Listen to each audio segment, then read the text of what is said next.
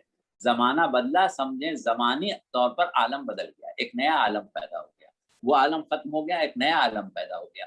اب سرکار رسالت کے لیے پروردگار ارشاد فرما رہا ہے کہ للعالمین نذیرا، عالمین کے لیے نذیر ہیں، تو ہر زمانے میں نذیر ہیں۔ عالم بدلتے رہیں، زمانے بدلتے رہیں، حالات بدلتے رہیں، تقاضے بدلتے رہیں، لیکن نظارت سرکار رسالت صلی اللہ علیہ وآلہ وسلم اپنی جگہ باقی ہے۔ تو یہ کیا ہے؟ یہ خود بخود ایک صفت خاتمیت کو وجود بخشتی ہے۔ تو خاتمیت ایک ایسی صفت ہے کہ جو نبوت عامہ کی حدود میں نہیں آ سکتی، اس کے لیے نبوت خاصہ ہی چاہیے، نبوت خاصہ یا نبوت کاملہ چاہیے، نبوت کاملہ میں آئے گی، اس کے علاوہ نہیں آئے گی۔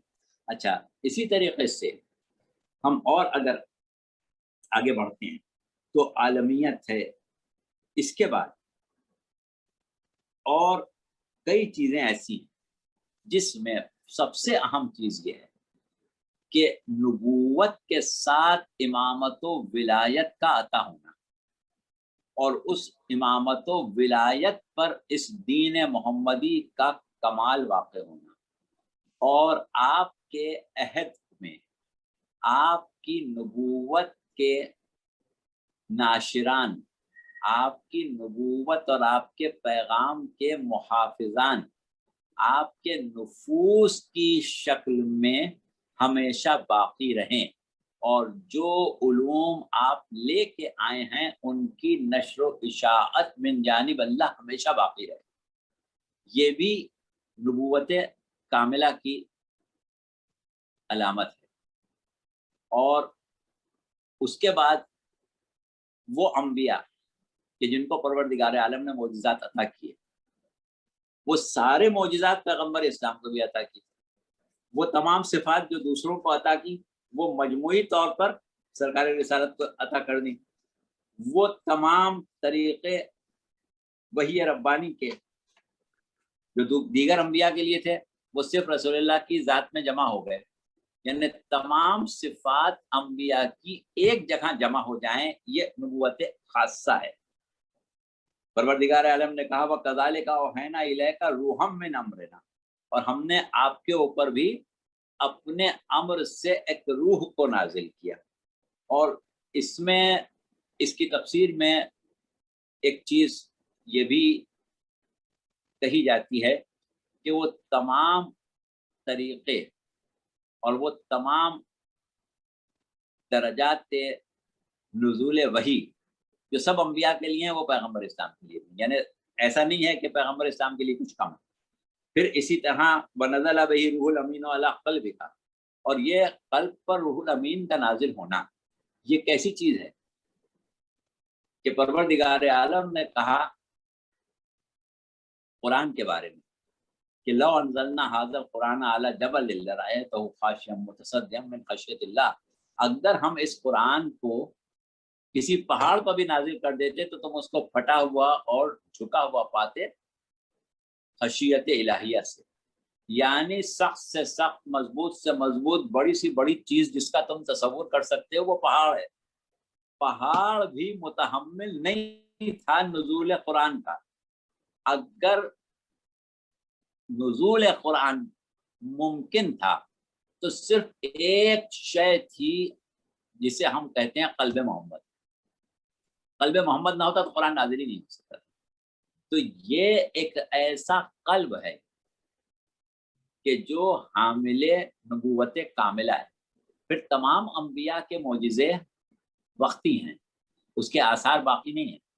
حضرت موسیٰ نے عصا کو اژدہا بنا دیا تو آج دنیا میں اس کے آثار کہاں ہیں؟ یہ تو ہم اس لیے مانتے ہیں کہ قرآن میں۔ حضرت عیسیٰ نے مردے زندہ کر دیے تو اس کے آثار آج کہاں ہیں؟ ہم اس لیے مانتے ہیں کہ قرآن میں۔ یا دیگر انبیاء کے معجزات، آصف برقیہ اگر تخت بلقیس اٹھا لائے تو آج اس کے آثار کہاں ہیں؟ اب اس کا کوئی اثر نہیں۔ ایک معجزہ پروردگار عالم نے ایسا دنیا میں بھیجا کہ جو بشکل قرآن ہے، اور وہ قرآن اتنا زندہ ہے کہ زمانے گزرتے رہیں قرآن فرسودہ ہونے والا نہیں۔ زمانے گزرتے رہیں قرآن اپنی جگہ، اپنی حیثیت کے اوپر برقرار ہے۔ تو یہ ہے ایک زندہ معجزہ جو رسول کو پروردگار عالم نے خاتمیت اور کاملیت عطا کی نبوت میں، اس کو باقی رکھنے کے لیے اور اس کے آثار کو ہمیشہ زندہ رکھنے کے لیے نزول قرآن اور قیام امامت، یہ دو چیزیں ایسی ہیں جو سرکار رسالت کے بالکل زندہ معجزے ہیں، اور یہ نبوت کاملہ کے بغیر ممکن نہیں۔ نبوت عمومی میں یا نبوت جزئی میں یہ نہیں ہو سکتے، یہ صرف اور صرف حصہ ہے سرکار رسالت کا۔ اس کے بعد ایک مقام آتا ہے عبدیت کا۔ مقام عبدیت جو ہے وہ مقام معرفت اور مقام قرب خدا بندی ہے۔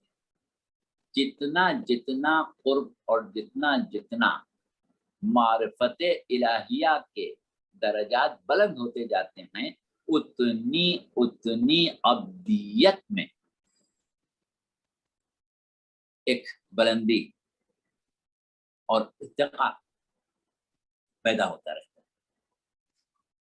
تو یہ وہ رسول ہے کہ جس کی عبدیت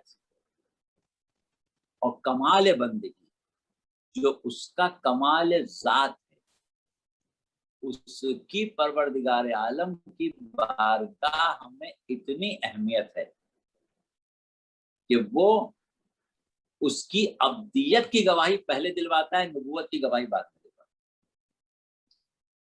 اور اسی طریقے سے جیسے ابھی آپ نے تذکرہ معراج کا کیا، معراج بھی وہ صفت ہے کہ جو بندگی، تقرب، معرفت اور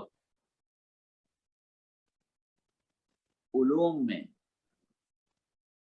ملکوت السماوات والارض کی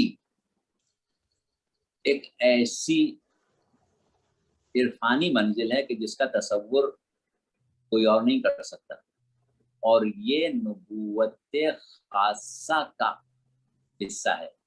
کوئی عام نبی یعنی سرکار رسالت کے علاوہ کسی نبی کو نہ کبھی معراج ہوئی اور نہ ممکن۔ معراج کے لیے نبوت کا کامل ہونا ضروری ہے، تو سرکار رسالت کی نبوت اس طرح سے کامل ہے کہ آپ صاحب معراج۔ اور ایک بات اگر ہم اسی کو سمجھانا چاہیں احادیث کی روشنی میں، یہ تو سب ہم نے قرآن اور ان امور کے کو سامنے رکھ کے کیا کہ جو سامنے کے ہیں، جس کو سب سمجھتے ہیں، سب مانتے ہیں۔ وہ دو احادیث قدسی ہیں. ایک بہت زیادہ مشہور ہے لولا کلام لما خلقت الافلاق والی کہ اے رسول ہم اگر آپ کو نہ پیدا کرتے تو کائنات کو ہی نہ پیدا کرتے, کائنات کی کوئی شے نہ پیدا کرتے. ابھی کچھ عرصے پہلے ہم ایک کلپ دیکھ رہے تھے تو اس میں پاکستان کے بڑے مشہور دانشور سے یہ سوال کیا گیا تھا کہ کیا یہ بات صحیح ہے کہ پوری کائنات پیغمبر اسلام کے لیے خلق ہوئی یا پیغمبر اسلام کے وجود کی وجہ سے خلق ہوئی؟ تو انہوں نے کہا نہیں یہ ہے ایسے. ٹھیک ہے, ہر شخص نہیں سمجھ سکتا اس بات. یا سرکار رسالت کے بارے میں کہا کہ میں ایک چھپا ہوا خزانہ تھا جب میں نے چاہا کہ پہچانا چاہوں پر ابھی تم کو جبکہ 1,23,999 انبیاء ہیں سرکار رسالت کے علاوہ. تو کیا وہ معرفت پروردگار عالم کے لیے کافی نہیں تھے؟ یقیناً تھے, لیکن معرفت کے درجات ہیں. معرفت کلی ایک مقام ہے اور ایک وہ مقام انسانیت ہے جسے ہم کہیں معرفت کما حقہ حاصل ہو جائے. تو کما حقہ معرفت کی راہیں نہیں کھلتی اگر صاحب معراج نہ ہوتا.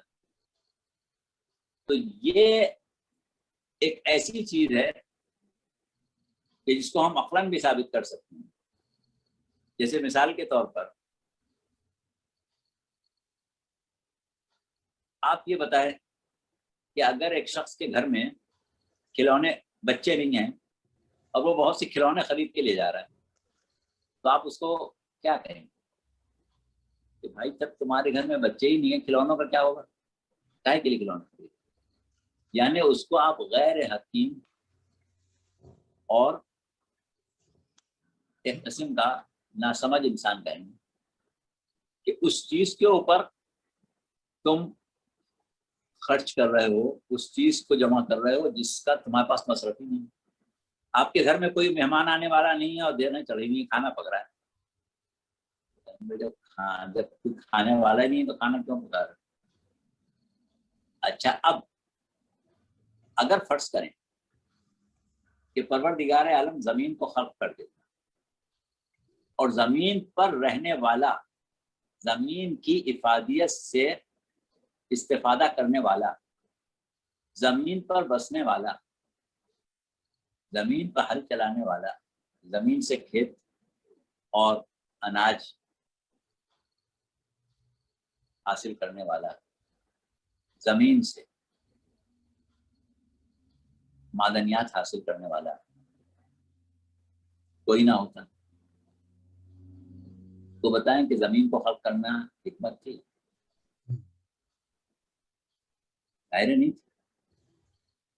اسی طرح پروردگار عالم نے انسان کے بارے میں کہا وَهُوَ الَّذِي سَخَّرَ الْبَحْرَ, وہ اللہ وہ ہے جس نے تمہارے لیے سمندر کو مسخر کر دیا. لِتَأْكُلُوا مِنْهُ لَحْمًا طَرِيًّا, تاکہ تم اس سے تازہ گوشت حاصل کرو. پھر اس کے بعد اسی طریقے سے پروردگار عالم نے سمندروں پر کشتیوں کا چلنا, نہروں کا جاری ہونا, بہت سی چیزیں, بہت سی آیتیں ہیں. ہم ساری اتنی نشاندہی کے دیتے ہیں. سورہ نحل میں ہے 14ویں آیت جس کو ہم نے شروع کیا تھا چھوڑ دیا. سورہ ابراہیم کی 32ویں آیت ہے. سورہ جاسیہ میں تو یہاں تک کہا کہ وَسَخَّرَ لَكُم مَا فِي السَّمَاوَاتِ وَمَا فِي الْأَرْضِ جَمِيعًا مِّنْهُ, کہ ہم نے تمہارے لیے ہر وہ شے خلق کی جو زمین و آسمان پر ہے. جو کچھ ہے وہ سب زمینوں میں بھی آسمانوں میں تمہارے لیے خلق کیا. اس کے لیے خلق کیا؟ انسان کے لیے. تو جب انسان کے لیے خلق کیا ہے تو اس کا مطلب یہ ہے کہ زمین و آسمان کے وجود کی حکمت انسان کا وجود ہے. ہر شے انسان کے لیے خلق ہوئی.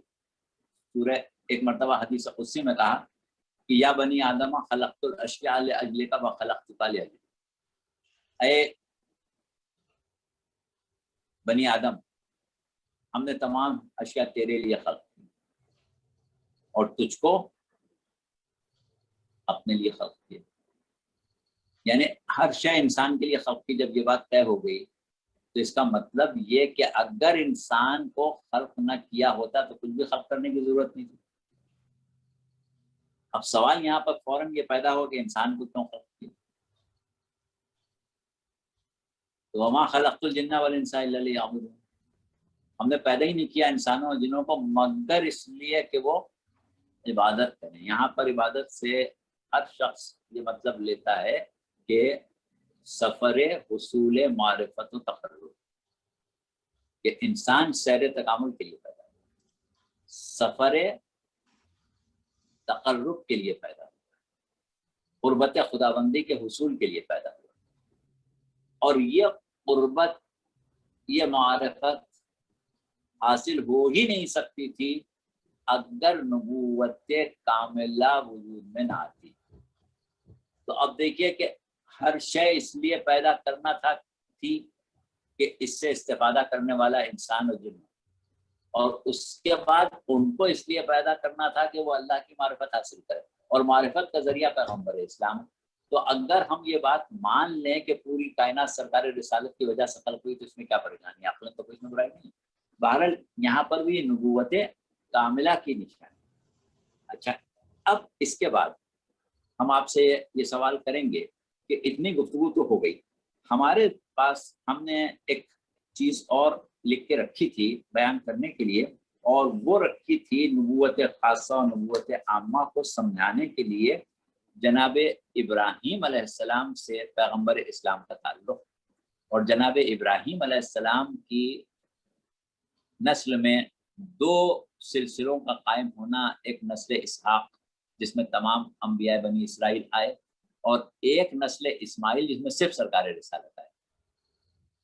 تو ان دونوں میں فرق کیا ہے اور کس طریقے سے وہ تمام انبیاء جو نسل جناب اسحاق میں آئے ہیں ان سے برتری ثابت ہو جاتی ہے نسل حضرت اسماعیل میں آنے والے پیغمبر اسلام کی.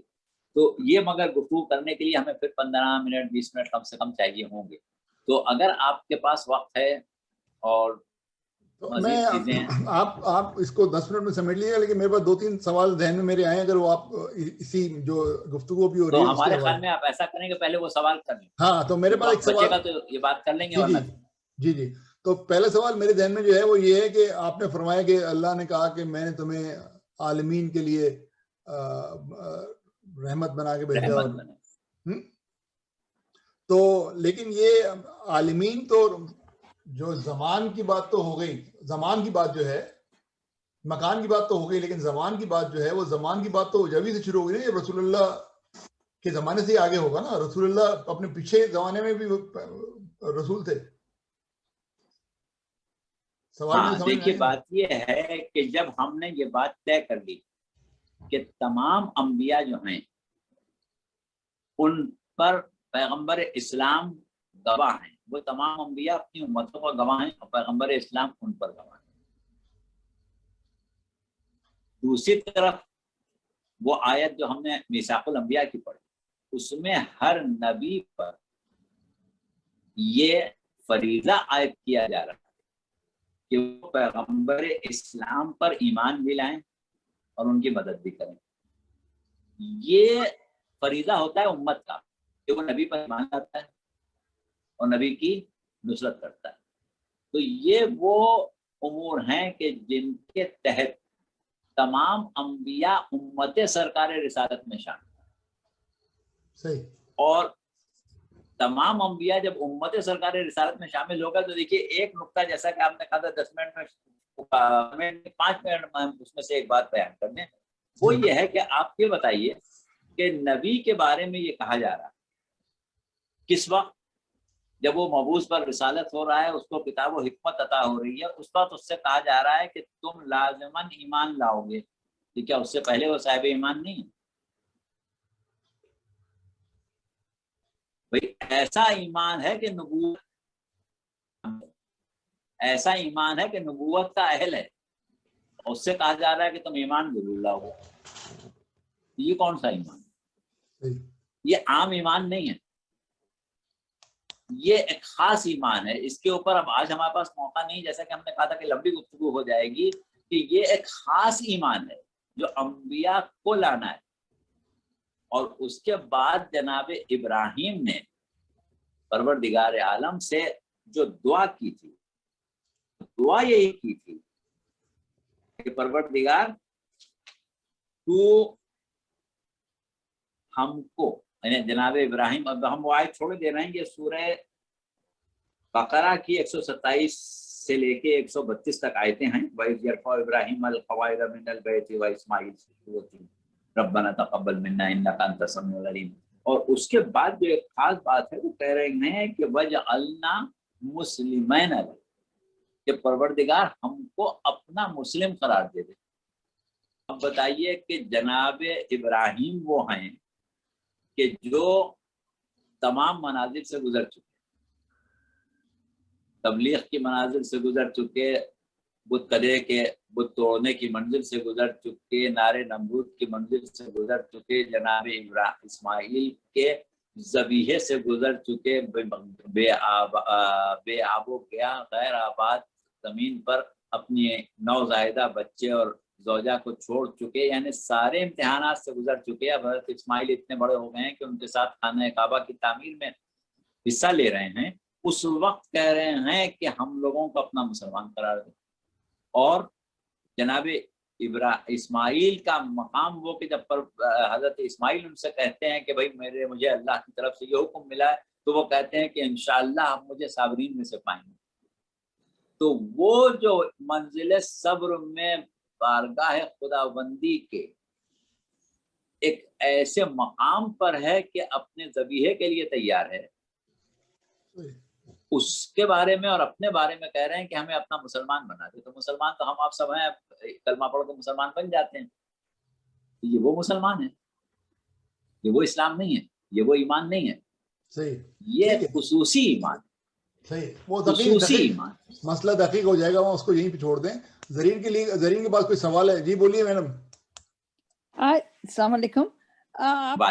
میں تھوڑا دیر سے شروع کر پائی، تو میں پتہ نہیں آپ نے اس کا ذکر کیا یا نہیں، لیکن پچھلی دفعہ آپ نے کہا تھا کہ معراج کا ذکر شروع میں آپ کر رہے تھے کہ ایک سے زیادہ دفعہ یہ واقعہ ہوا، اور جس طرح ہم اس کو سمجھتے ہیں وہ اس سے تھوڑا آپ اس میں اور جانا چاہ رہے تھے. تو اگر موقع ملے تو اس کے بارے میں وضاحت کر دیں. انشاءاللہ آج کا ارادہ ہمارا یہی ہے کہ معراج کے بارے میں گفتگو کریں گے. اور ابھی اگر یہ اور کوئی بات باقی ہے تو اس کا ہم جواب دے دیں. ہاں، ایک تو سوال ہے مولانا، ذرا مختصر میں آپ ان کا جواب دے دیجیے جلدی جلدی. ایک تو آپ نے فرمایا کہ معراج کے لیے نبوت کا کامل ہونا ضروری ہے، تو ایسا کیوں ہے؟ معراج پہ تو رسول اللہ ایک رات میں گئے اور واپس آ گئے. یہ تو 970 سال رہے ہیں نوح، تو ایک رات میں وہ بھی جا کے معراج سے آ جاتے ہو کہ اس میں کتنا ٹائم لگنا؟ جی ہاں، بات یہ ہے، یہی ہم نے کہی کہ معراج جو ہے وہ ہمارے فہم و ادراک سے باہر ہے. صحیح. ہم ایک سفر معراج کی بات تو کرتے ہیں، لیکن پروردگار عالم یہ کہہ رہا ہے، اور ایسے نہیں کہہ رہا ہے، سبحان الذی، یعنی اپنی تعریف کے ساتھ کہہ رہا ہے، سبحان الذی اسری بعبدہ لیلا من المسجد الحرام الى المسجد الاقصى. تو وہ اپنے بندے کے بارے میں جو بات کہہ رہا ہے، اور یہ کہہ رہا ہے کہ ہم یہ چاہتے تھے کہ اس کو ملکوت سماوات والارض دکھائیں.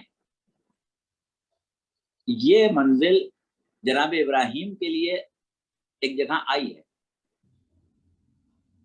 وَكَذَلِكَ نُرِي إِبْرَاهِيمَ مَلَكُوتَ السَّمَاوَاتِ وَالْأَرْضِ وَلَيَكُونَ مِنَ الْمُوقِنِينَ، کہ ہم نے اسی طرح ابراہیم کو دکھائے ملکوت سماوات والارض، اور ہم نے یہ چاہا کہ وہ موقنین میں شامل ہو جائے، یقین کرنے والوں میں شامل ہو جائے. تو اس کا مطلب ابراہیم کو جن لوگوں میں شامل کیا جو صاحبان یقین ہیں، وہ ابراہیم کے علاوہ ہیں.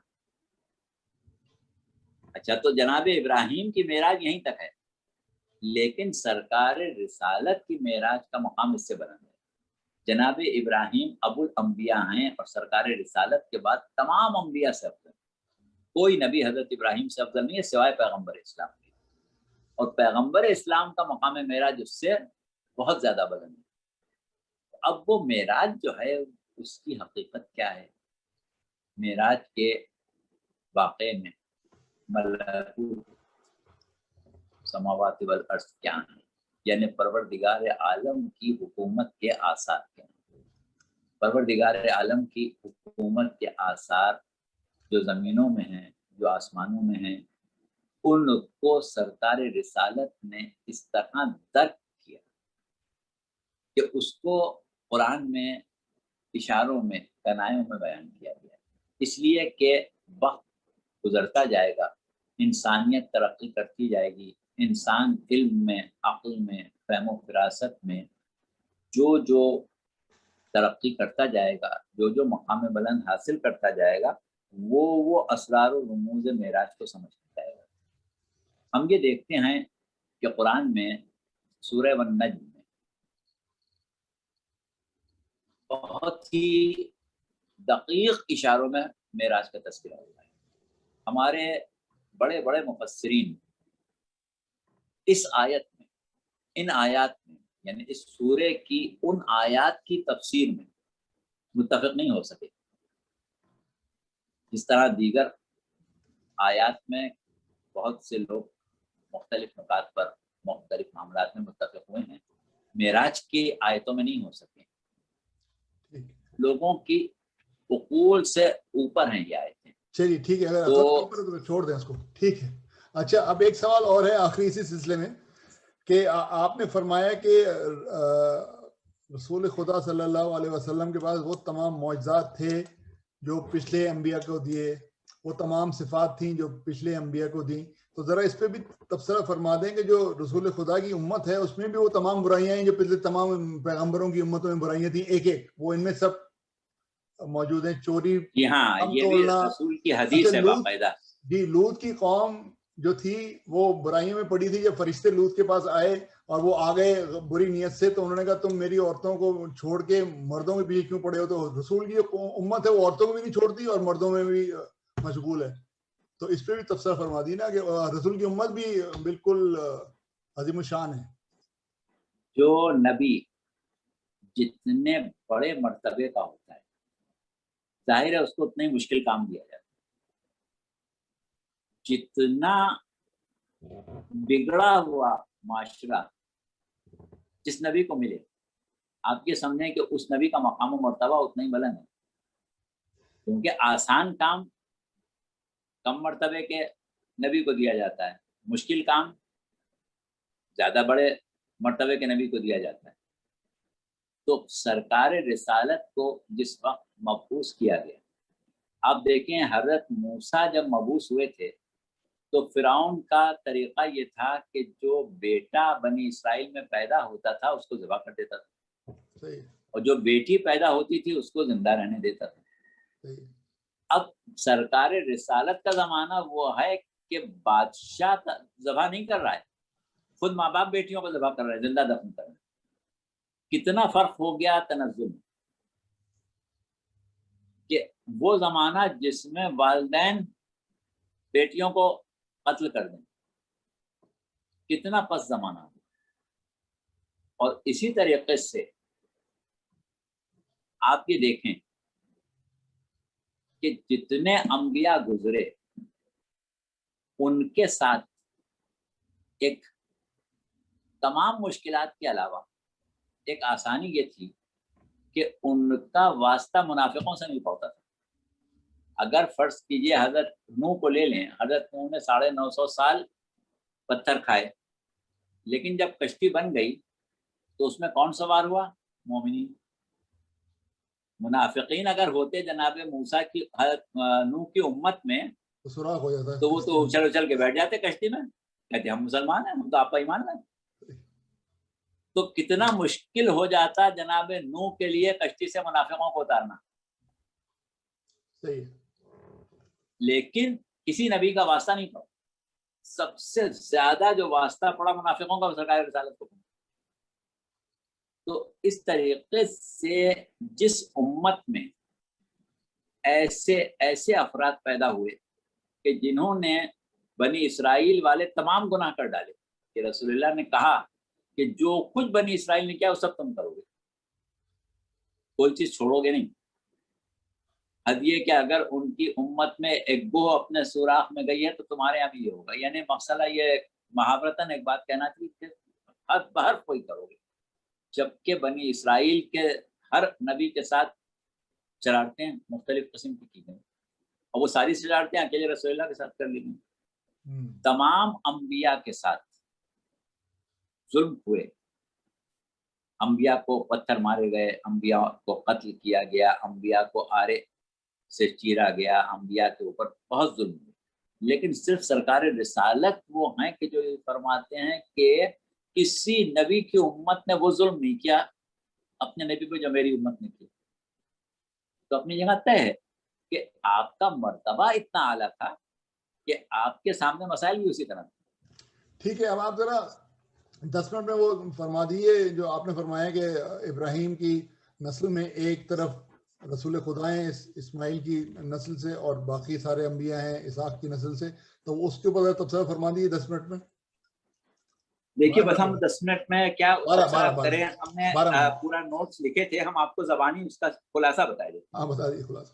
وہ خلاصہ یہی ہے کہ جناب ابراہیم یہ کہہ رہے ہیں کہ ہم کو اپنا مسلمان قرار دے، تو یہ سمجھ لیجئے کہ یہ ایمان جس کی جناب ابراہیم دعا کرتے یہ عام ایمان نہیں، یہ ایک خاص کیفیت تقرب ہے، یہ ایک خاص جذبہ ایثار و قربانی کا اسلام ہے، یہ ایک خاص اسلام ہے کہ جو پروردگار عالم اپنے کچھ مخصوص بندوں کو عطا کرتا ہے، اور نبوت اور رسالت اپنی جگہ، یہ ایمان کا درجہ اپنی جگہ ہے، اور اس کے بعد اسی میں پروردگار عالم سے دعا کرتے ہوئے سرکار رسالت وہ حضرت ابراہیم یہ کہتے ہیں کہ وَمِن ذُرِّيَّتِنَا أُمَّةً مُسْلِمَةً لَكَ، کہ ہماری ذریت میں بھی ایک امت مسلمہ قرار دے۔